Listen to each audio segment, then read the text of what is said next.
One of Clementine ran into Carver before Luke and Pete. Based off The Walking Dead Telltale Season 2, this season is most important known for their scrap and scripted content they have in their game. Now based off the incident of Clementine, when she was fighting up the bandits and Kristen wound up losing her life, she's all alone in this scene right here after the aftermath of everything. Clementine have different routes that she could have potentially chosen and selected based off the files in The Walking Dead Season 2, but they wound up scripting it and taking it out the game. There is also animations of Clementine mistakenly tripping, attempting to climb somewhere, and there are also animations of Clementine losing her hat and animations with the dog Sam. Based off these different routes that Clementine could have taken, and the footage is not pretty much clear because it wasn't supposed to be in the full installment of The Walking Dead Season 2. Based off my predictions and theory on how Clementine could have ran into Carver, based on taking different routes, because during this time, Carver was already in hot pursuit, trying to track down his old group that he lost along the way. So during this time, Clementine could have perhaps maybe bumped into Carver. Clementine has to get hurt in this scenario, and they always have to go down the same way. She already presentable in the cover image of all that remains of her being wounded and having an injury bloody arm. So based off this injury, it has to all go down the same. Let's say she always encountered the dog Sam, but she was on a different type of route, or maybe something else must have injured her. It still ends the same way of her getting chased by walkers or infected, but the people comes out at the end of the day that save her is Troy and Bonnie. I choose Troy because Troy was the person that saved Clementine through the incident when the walkers broke the glass, and he wound up saving Clementine. I still don't like Troy no matter what, and Bonnie will be there right beside him because Bonnie joins Carver group in the aftermath of 400 days. So based off this, they go back to House. This would include the continuation of the 400 day characters on who you have managed to bring with you in the end. Russell, Wyatt, Vince, plenty other characters that I might have forgotten about. Based off all these characters that you managed to have bring with you to House, to Carver camp, they should be interactive characters to talk about their storyline and to grow a relationship or a friendship towards them, because these 400 day characters really don't have that much of a good writing. Or pretty much they were supposed to correlate to season 2, and they were supposed to have some type of information how they felt when they came into Carver camp, processing how they feel about Carver, just learning information on the background characters as well. So it made perfect sense to give these 400 day characters, give some light and some meaning to them.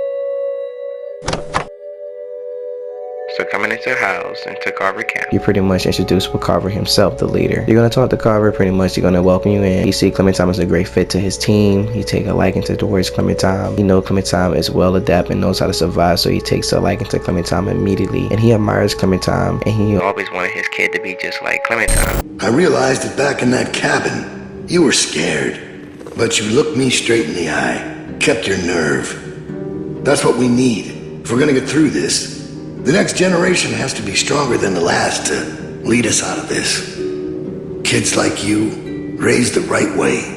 The way my child will be raised. Carver is already a terrible person. I know his mentality is always horrible, but deep down, he still want to get his kid back. At the end of the day, it wasn't his kid at all. But this can lead to discussion, conversation, and storyline, and a motive behind everything, being on the other side of the table with the villain instead of the good people. So Clementine will ask further questions on what happened to his old group, his kid, and Carver will reveal a lot of information not only to her specifically, but to the rest of the group. They will form a plan still on trying to find a group. The whole mission when Clementine was put in the shed when she got bit by Sam, and the whole group of Carlos and them mistakenly said it was a walker bite, but this went down in a different setting. At this night scene, Clementine was used as a tool, as a sense of matter in this moment right here, to be on the stealth mission on getting information on who's in the house, who's living there, looking for the group. So pretty much this stealthy mission, Clementine is looking for other information if Carver group is there or not. And as you surround the house, sneaking around quietly, you open doors, you see Rebecca, you see Luke, you see Pete, you see Carlo, you see all the Carver group members that he used to know in his old group. You get all the information that you need, you come back out of the house, you tell Carver that his group is there, and they actually form a plan to ambush and get them back. You're probably wondering, how would they manage to wind up making it to Kenny? Well, the plans still go accordingly to plan. Maybe my predictions might throw y'all off, but let's say they was in a truck, they was driving, and it was miles out far from their camp. Pretty much they're gonna cross the bridge, they ran out of gas or something like that, they couldn't make it past the bridge, so they had to walk past it like that. There was some issues. Pretty pretty much Matthew will wind up being on the bridge like the same incident before, but it won't go down the same way as Nick mistakenly shot him. Pretty much they're gonna capture him and take him in a group as well. They're gonna get more information out of Matthew. He's gonna be a little bit hesitant at first and being stubborn, but he's gonna further explain much more information on where his group is being hide out at. Pretty much we make it to the ski lodge, and then we wind up encountering Kenny, Sarita, and Walter. Kenny, Walter, and Sarita is already captured and taken to House group. Kenny wind up noticing Clementine, and then everything is just a complete mixed situation. They'll be back at House Cap. They'll be in the room that they was in before. Clementine and Kenny will talk much more about it, and Carver will come to mention Clementine, telling Clementine thank you once again. He will take strongly a liking towards Clementine. It will be perfect. It will put you in the middle of the center of who you would rather side with and choose between the people that's going against Carver. At the end of the day, Carver took you in, saved you, gave you a meal, and this is when it get down to the last episode when they're about to leave. Due to everything that had happened, Kenny getting injured, Carlos getting injured, Sarah getting hurt, so pretty much it comes to a scruff of a battle when they trying to get the radio and get the machine working, so it could cause a lot of distractions and a lot of diversion of noise. They wound up doing that. Elvin still wound up dying, so they wound up getting down in the scruff, and a lot of people wound up dying. It was a lot of people, silhouettes of 400 Days characters, people dying. It was supposed to be a shootout. Not only it was a lot of walkers that was infested, it was supposed to be not only Carver camp and people from 400 Days having a fight that clashes with them. Three mixtures of a crowd, of a group, Carver group, 400 Days, Kenny, it doesn't matter. It was supposed to be a clash, a three-way with all of them shooting out, having some beef or a battle. They already mentioned in their files and something like this, Meet the Ruins was supposed to be a darker